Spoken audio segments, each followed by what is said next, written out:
Lo que vas a escuchar a continuación no saldrá en los informativos de esta noche. Hay datos, pactos y decisiones sobre el futuro de tu país que deliberadamente se han mantenido fuera del alcance del público. Hasta hoy. Señora Presidenta, señorías, la realidad de nuestro país hoy es desgarradora. Tenemos a un ejecutivo sumergido en la corrupción hasta el cuello, sometido al chantaje constante de prófugos que escapan de la ley, dejando una imagen en el escenario internacional que roza el ridículo y mostrando una insensibilidad absoluta frente a los problemas cotidianos de los ciudadanos. Hoy por hoy, la única prioridad que mueve a este gobierno es garantizar que Pedro Sánchez no acabe sentado en el banquillo. Y para lograr esa impunidad personal, no tienen el menor empacho en pisotear la seguridad, los derechos y el bienestar económico de todo el pueblo español. Esto que les estoy exponiendo no es más que el resumen de lo que me toca explicar una y otra vez cuando diplomáticos, aliados y dirigentes de otros países me preguntan en privado qué es lo que está ocurriendo en España. Y les confieso algo, rara vez les pillo por sorpresa. En el extranjero están perfectamente al tanto de todo. Saben al detalle qué clase de dirigentes tenemos. Se lo digo totalmente en serio. En más de una ocasión, por pura cortesía institucional, he visto cómo disimulan la risa al escuchar al cónyuge de Begoña Gómez dar lecciones sobre la lucha contra la corrupción. De la misma manera que disimulan la carcajada cuando oyen hablar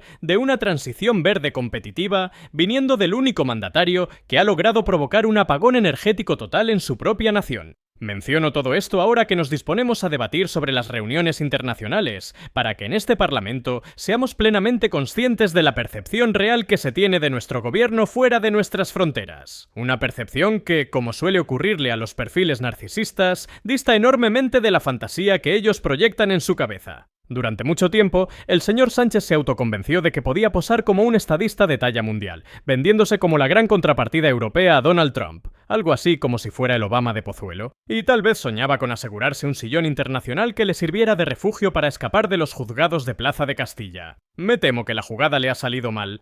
Si en mis conversaciones con mandatarios extranjeros sale a relucir alguna comparación con el presidente del gobierno, les aseguro que la que más escucho es la de Nicolás Maduro. Aunque, pensándolo bien, Maduro al menos conducía un autobús antes de convertirse en un tirano, lo cual es un oficio bastante más digno que lucrarse con los negocios de un suegro.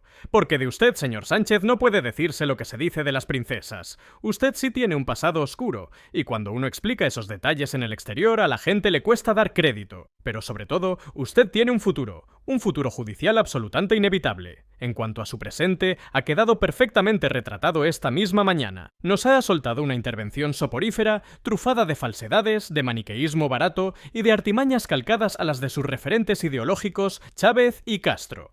Un discurso tan desconectado de la vida real como desconectado está este Parlamento de la verdadera voluntad popular. Esa es exactamente la reputación que arrastra Pedro Sánchez fuera de España. Y conviene tenerlo bien claro antes de abordar el debate de los consejos europeos. Ahora bien, no pretendo afirmar que todos los líderes internacionales tengan un concepto nefasto de Sánchez. En absoluto. Hay bastantes mandatarios que, aunque lógicamente se escandalicen ante los casos de corrupción y la evidente ineptitud de este gabinete, valoran enormemente lo dócil y sumiso que resulta ante las agendas supranacionales. En eso hay que reconocerle que es el alumno aventajado del globalismo. Entiendo perfectamente que esa actitud le garantice palmaditas en la espalda por parte de los promotores de esas dinámicas. Dudo que vayan a encontrar a un gobernante tan servil y dispuesto a entregar la soberanía y la prosperidad de sus propios compatriotas. Ese es Pedro Sánchez. Pero la cruda realidad, señorías, es que este es el hombre que actualmente ostenta la representación de España en los foros internacionales para discutir asuntos cruciales como la agresión rusa, el papel de la Alianza Atlántica o el conflicto en Oriente Medio. Por cierto, permítame un breve paréntesis, señor Feijóo, a modo de... Consejo, no cometa el error de ponerse a repartir ministerios y vicepresidencias antes de tiempo, como ya hizo antes del 23 de julio. Recordará que aquello no acabó nada bien, y ustedes, los del Banco Azul, no se rían tanto que les queda muy poco para empezar a desfilar por los tribunales. Volviendo al tema, la trágica realidad es que esta Cámara ha puesto los destinos de la nación en manos de un narcisista carente de principios, sostenido por una amalgama de oportunistas y maleantes y teledirigido por condenados por terrorismo y simpatizantes del yihadismo. Y ya que menciono el terrorismo, déjenme hacerles una pregunta directa a los señores del Partido Popular, dado que no han dicho ni una sola palabra al respecto. ¿Están al corriente de que Pedro Sánchez ha concedido el indulto a los extremistas callejeros que agredieron violentamente a simpatizantes de Vox en Zaragoza? Lo saben de sobra y por eso callan. Esto no es una figura de estilo, es una realidad. Este gobierno indulta a quienes ejercen la violencia física contra la oposición política, al tiempo que pacta la gobernabilidad con quienes han asesinado y mutilado a miles de compatriotas. Ese es el ejecutivo que padecemos. Me parece muy bien que salgan a decir: no esperen nada de mí, no cuenten conmigo para nada. Perfecto. El problema es que, mientras dicen eso, ayer mismo estaban votando mano a mano con el Partido Socialista el nuevo Estatuto de Castilla-La Mancha para garantizarse un mayor número de sillones y cargos políticos. Hay que empezar a mostrar un mínimo de coherencia entre lo que se dice en esta tribuna y lo que se vota en las instituciones. Lo que ha hecho el señor Sánchez con esa medida de gracia no es un detalle menor ni una simple anécdota. Se trata de una declaración de intenciones gravísima por parte del presidente del gobierno. Nos está lanzando un mensaje cristalino. Con tal de perpetuarse en el Palacio de la Moncloa, no solo está dispuesto a asaltar y carcomer las instituciones públicas como ya ha venido haciendo, sino que no dudará en alentar e incitar al uso de la violencia más extrema contra los partidos de la oposición, dejando impunes e indultando a quienes la ejecutan. Sí, exactamente eso es lo que ha afirmado.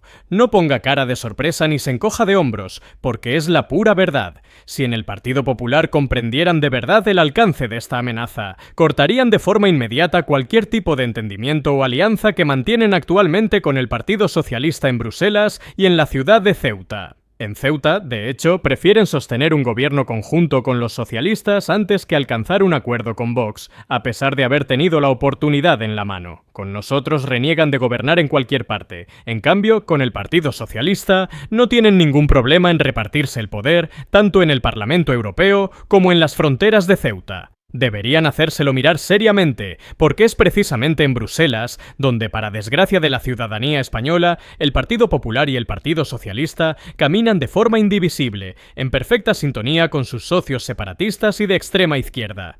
Y ese es precisamente el epicentro del problema de seguridad nacional y internacional que sufrimos tanto en España como en el conjunto del continente europeo. El problema de fondo es que ustedes, tanto la bancada socialista como la bancada popular, han desmantelado la protección de nuestras fronteras, promoviendo de forma activa una auténtica invasión de millones de personas sin pararse a evaluar las consecuencias devastadoras que esto conlleva. El problema radica en que ustedes, aplicando ese fanatismo climático del que únicamente se benefician las grandes élites financieras, las mismas que luego le entregan galardones y distinciones al señor Sánchez, han dejado a toda Europa desarmada e indefensa ante los pulsos geopolíticos de Putin o de cualquier otra potencia hostil. Han desmantelado de forma deliberada nuestra soberanía y capacidad energética hasta abocarnos a apagones históricos, y han triturado nuestro tejido industrial hasta dejarnos en una posición de absoluta servidumbre ante el régimen chino, tal como estamos constatando durante estos últimos días. Por si todo esto fuera poco, han llegado al extremo de votar expresamente en este mismo Parlamento la prohibición de explorar y explotar nuestros propios recursos minerales y energéticos situados bajo nuestro propio suelo. Ese es el verdadero drama, señorías del PSOE y del Partido Popular. Lo que ustedes nos traen de la mano desde los consejos europeos son las restricciones de las zonas de bajas emisiones y ese concepto edulcorado que denominan transición verde competitiva. Un invento que en la práctica consiste en seguir arruinando al sector primario, destruyendo nuestro campo y desmantelando las fábricas, pero disfrazándolo con un envoltorio burocrático para que parezca menos doloroso y los españoles no se den cuenta del engaño. Y por si no bastara con eso, ahora pretenden imponernos el euro digital, que representa probablemente la amenaza más feroz contra la libertad individual que se haya diseñado jamás en Europa. Resulta paradójico que el partido salpicado por escándalos de prostitución intente abanderar el feminismo, mientras entre unos y otros pretenden fiscalizar hasta el último céntimo de los ciudadanos para controlar en qué se gastan el dinero las familias. Precisamente aquellos partidos cuyas sedes han visto circular comisiones y sobres con dinero en efectivo, sin olvidar el episodio vergonzoso, del que tardaremos décadas en limpiar nuestra imagen internacional, en el que se desplazaron al extranjero para negociar el reparto del Poder Judicial de España. Allí se sentaron el señor Bolaños por el PSOE y el señor González Pons por el PP, manteniendo negociaciones bajo la mediación de un comisario europeo que ha terminado arrestado por delitos de corrupción. Supongo que estará al tanto de la noticia, ¿verdad, señor Bolaños?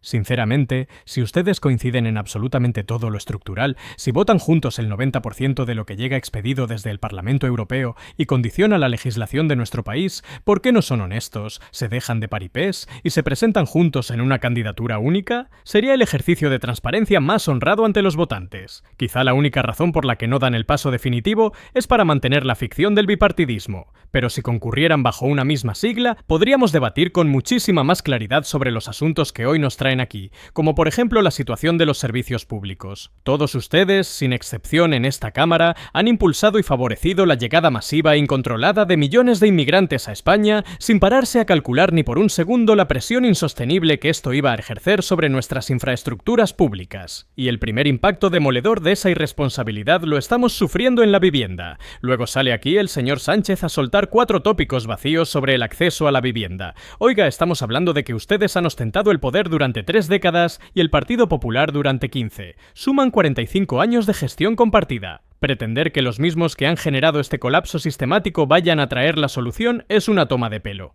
Hace 4 décadas, un trabajador en España podía adquirir un hogar en un plazo de tiempo razonable gracias a unos salarios con capacidad adquisitiva real, y ustedes han destruido por completo ese marco de prosperidad. Esto incluye a todos ustedes, a la señora Montero, al señor Sánchez y a la bancada del Partido Popular. Nos dice el presidente del gobierno con total frescura que el colapso del acceso a la vivienda es un problema a escala europea provocado por el neoliberalismo. Miren, el verdadero origen del problema se llama intervencionismo estatal, asfixia regulatoria y una presión fiscal abusiva que sofoca a las familias, combinado con la entrada masiva e incontrolada de inmigración ilegal. Ese es el factor determinante. El presente ejercicio cerrará con una cifra de 600.000 inmigrantes adicionales en nuestro territorio. 600.000 personas que vienen a sumarse a los más de 3 millones que han cruzado nuestras fronteras a lo largo de los últimos 5 años. ¿Y cuál es el resultado directo de esta ecuación? Pues el que cualquier persona de la calle comprueba a diario, que la vivienda asequible ha desaparecido por completo, por mucho que el presidente suba a esta tribuna a intentar engañar a la población,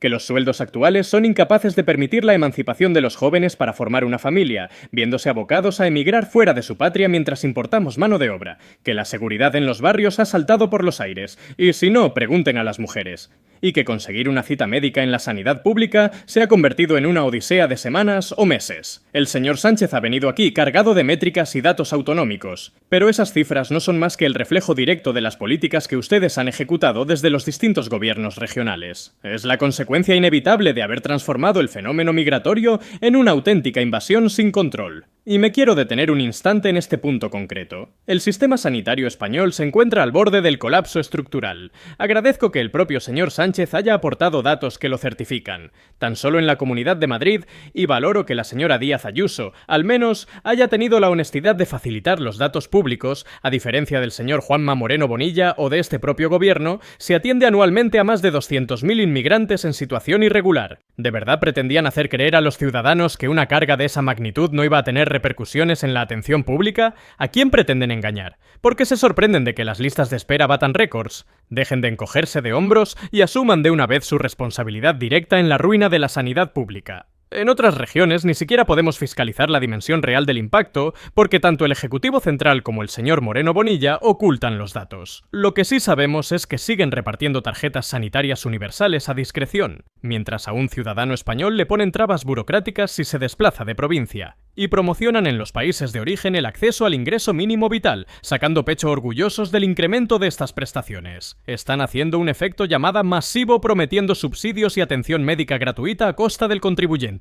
No ha existido en la historia reciente de nuestro país una estrategia más irresponsable, absurda y suicida que la política migratoria promovida por la clase política en las últimas décadas. Llegados a esta encrucijada, cualquier medida correctiva va a tener que ser drástica y decidida. Todos los presentes en este hemiciclo lo saben perfectamente, aunque no quieran admitirlo, pero la sociedad española sí lo sabe y lo exige con urgencia. España necesita proceder de inmediato a la repatriación de todos y cada uno de los inmigrantes ilegales presentes en nuestro territorio. España necesita la expulsión de aquellos extranjeros que, aun contando con residencia legal, cometan delitos o intenten imponer dogmas religiosos fanáticos incompatibles con nuestras libertades. Y España necesita la remigración de quienes han venido a asentarse para vivir de unas ayudas sociales que se niegan a los propios españoles que las necesitan, rechazando integrarse a través del trabajo. Y al mismo tiempo, es imprescindible articular el retorno de todo ese talento joven y profesional que se ha visto obligado a armar las maletas y abandonar su tierra ante la falta absoluta de perspectivas laborales y de futuro. Por mucho que hagan gestos de desaprobación,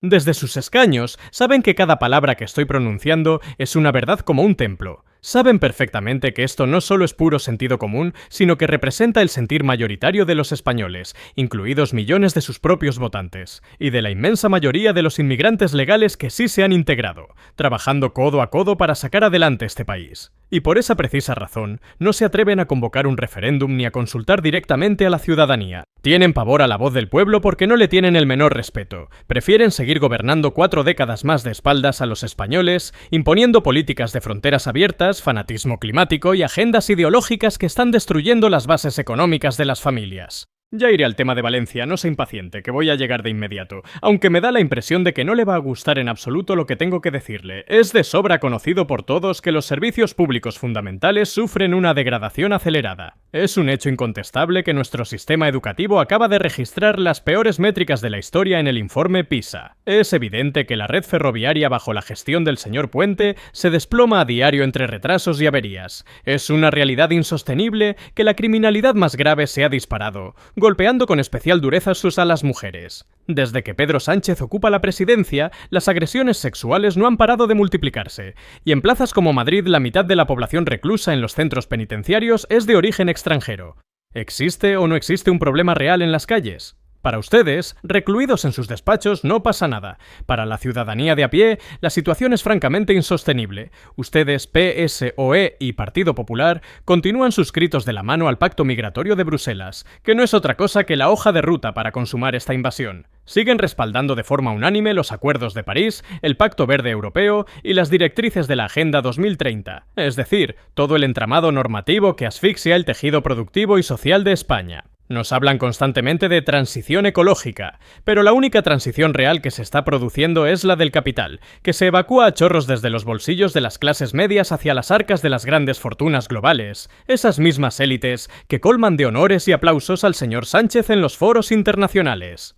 Resulta sangrante comprobar cómo afirman que no hay presupuesto para acondicionar los caminos rurales o para ejecutar las infraestructuras hidráulicas en el Barranco del Pollo, así como en el resto de encauzamientos donde la falta de previsión provocó la reciente tragedia al paralizar ustedes las obras estratégicas. Pero sí hay partidas millonarias para sufragar simposios sobre movilidad sostenible. Nos dicen que no hay fondos para levantar presas o limpiar montes con cortafuegos, pero sí para la resignificación ideológica del Valle de los Caídos y su transformación en un espacio masónico con apoyos verdaderamente insólitos en esta Cámara. No hay dinero para obras hidráulicas, pero sí para fiscalizar cada gramo de CO2 que emite un trabajador cuando coge el coche para ir a comprar el pan. Todo esto predicado, por supuesto, desde la moqueta de un Falcon mientras vuelan rumbo al foro de Davos. El problema de este país no es el ciudadano que consume o trabaja. El problema es el plan que ustedes ejecutan, sus políticas de sumisión y sus componendas a espaldas de la nación. Y luego sale para hablar aquí del impacto del CO2 en las próximas generaciones. Sinceramente, no sé cómo no se le cae la cara de vergüenza. Las nuevas generaciones no le respaldan.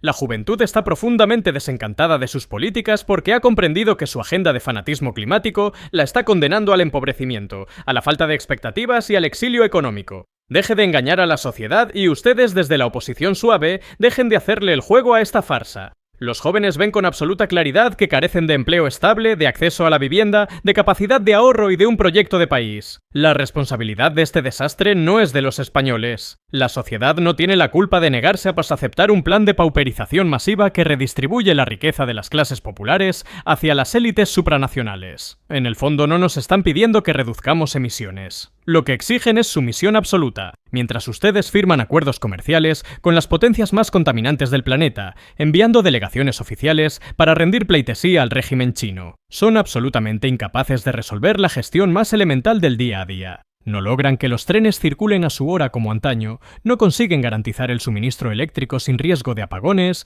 no permiten que una familia acceda a un techo digno con un sueldo normal, ni son capaces de evitar que una riada devaste media provincia cobrándose la vida de más de 200 personas, porque se dejaron de construir las obras de defensa hidráulica que antes sí se ejecutaban. No pueden gestionar lo básico y pretenden planificar la temperatura global del planeta a 100 años vista. Es una broma macabra, un timo a gran escala y una falta de respeto intolerable hacia el pueblo español. Son incapaces de sacar adelante unos presupuestos generales y pretenden vender la salvación del planeta a base de freír a impuestos los carburantes. Señores del Partido Popular, asuman de una vez por todas que estas alianzas en Europa están arruinando a España y empiecen a aplicar medidas reales para contrarrestar sus efectos. Ese es el entendimiento que les ofrecemos. Coordinarnos para exigir la construcción inmediata de las presas, embalses y diques que hagan falta en la Comunidad Valenciana para proteger la vida de nuestros compatriotas. Me da exactamente igual que nos tilden de negacionistas por reclamar infraestructuras hidráulicas vitales. Señor Feijóo, ¿es posible acordar algo tan de sentido común? ¿Puede su organización comprometerse a exigir estas obras sin miedo a los ataques mediáticos o a las consignas de la Moncloa? Si fuimos capaces de alcanzar investiduras y pactos de gobierno en la Comunidad Valenciana, en Murcia o en Baleares, ¿cómo explican a sus votantes que esos mismos acuerdos fueran imposibles en Extremadura? No se puede recorrer España sosteniendo un discurso distinto en cada autonomía según sople el viento. Si ustedes no están dispuestos a romper de forma tajante con las agendas de desmantelamiento energético y de fronteras abiertas, no busquen el apoyo de Vox. Busquen la firma del Partido Socialista, con quien comparten el fondo de todas estas políticas. Al señor Sánchez se le ve disfrutar contemplando sus contradicciones, y en cuanto se baja del Falcon, se dedica a exigir adelantos electorales en la Comunidad Valenciana mientras su bancada le aplaude. Él no busca acuerdos, busca el cálculo político. Pero le voy a hacer un compromiso público y solemne desde esta tribuna. En el mismo instante en que usted, señor Sánchez, disuelva las Cortes Generales y devuelva la palabra a todo el pueblo español en unas elecciones generales. En ese preciso segundo nosotros exigiremos la convocatoria inmediata de elecciones autonómicas en la Comunidad Valenciana. Suba a este estrado y acepte el reto. Usted mismo ha dicho que no hay que temer a las urnas ni a la decisión de los ciudadanos. Pues aplíquese sus propias palabras, convoque elecciones generales de inmediato y si no se atreve, cállese y deje que los demás intentemos reconstruir todo lo que su negligencia y sus decisiones han devastado en Valencia. Para concluir, señor Sánchez, veo que ahora sonríe con cierto nerviosismo. Le aseguro que la proyección que usted tiene en el exterior no se parece en nada a sus fantasías. Cada mandatario que le estrecha la mano en una cumbre internacional lo hace preguntándose cuánto tiempo le queda antes de tener que rendir cuentas ante los tribunales de justicia, ya sea por las actividades de su esposa, las irregularidades de su hermano, la financiación opaca de su organización o los escándalos que salpican a sus colaboradores. Nadie en el ámbito internacional se cree la milonga de que usted no estaba al tanto de nada de lo que ocurría en su entorno. Y me temo que los jueces encargados de las investigaciones tampoco se lo van a creer. Muchas gracias.